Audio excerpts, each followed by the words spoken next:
Hello, you're listening to the OmniTalk Fast 5, brought to you in partnership with Microsoft, the A&M Consumer and Retail Group, Takeoff, Sezzle, and Silk. All right, this is another one of my favorite categories. Okay. Headline that deserved more attention than it received. David Brown, why don't you start this one off? I'm going with Circle K's cannabis deal. Oh, in Florida? Nice. In Florida. But I mean, you think about like how that could, as cannabis continues to get legalized state to state, 6,000 plus stores that, could be outlets for, Green Thumb's products. That could be huge. I mean, could be a complete game changer in the cannabis industry from, small one-off dispensaries to mass distribution. I think, people kind of are sleeping at the wheel on this one a little. Man, David Brown's winning the show. I know. He really is. He's winning the show, man. He's pulling out all these, you did your homework, David Brown. We appreciate it. Loving that. All right, Dave Ritter. All right, man. This is going to make me sound nerdy relative to his response.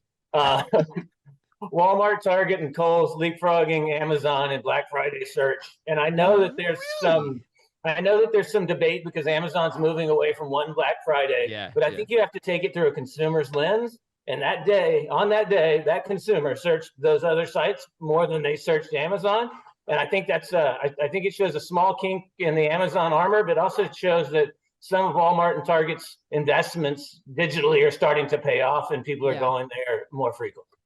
Interesting. Okay. Well, I mean, especially the Kohl's inclusion, right? Like you almost get Walmart and Target, but like it's unbelievable. You're not alone, David Brown. Right. That was puzzling for a lot of us, I think. That's where I wanted Earth to start tilting on its correct axis when I read that.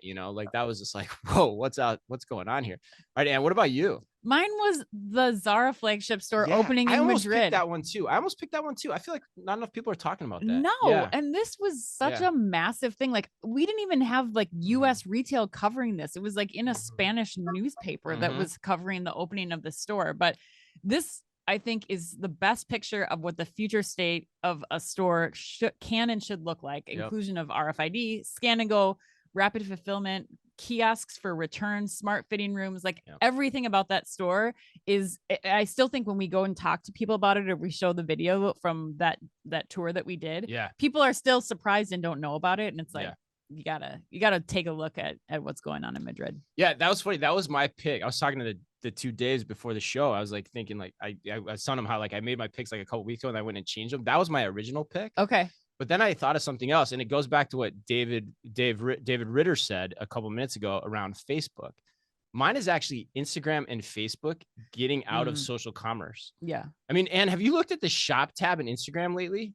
No. Yeah, you go check it out, listeners. Like, it is awful now. Like, they've totally destroyed it. It's just algorithmic at this point. Like, you just see a bunch of stuff just fed up in your feed, and it's so sad to see, because Facebook and Instagram, they could have owned this space, and now they're pivoting their resources towards the metaverse. Like, it makes no sense to me at all, going back to what Ritter said. Like, so I wonder from 10 years from now, if we're going to see, I'm going to go a little step further. Like, I think we're going to think of Meta's managerial decisions right now and look on them like serious regret. It's like they've kind of pissed the e-commerce opportunity down their leg, and I don't know if they're ever going to get it back, because when you talk to people there, it's done. They're just focusing on advertising now, and it's sad. So you just wonder, like, man, what does this mean? I think we need to coin that phrase of pissed the e-commerce opportunity down their leg as one of the most disgusting descriptives of what's going on within the retail industry. But how else can you put it? I mean, December 22nd, 2022. You took something that was so cool and had so much potential, and now it's just gone. I agree. It's awful. Yes. But anyway,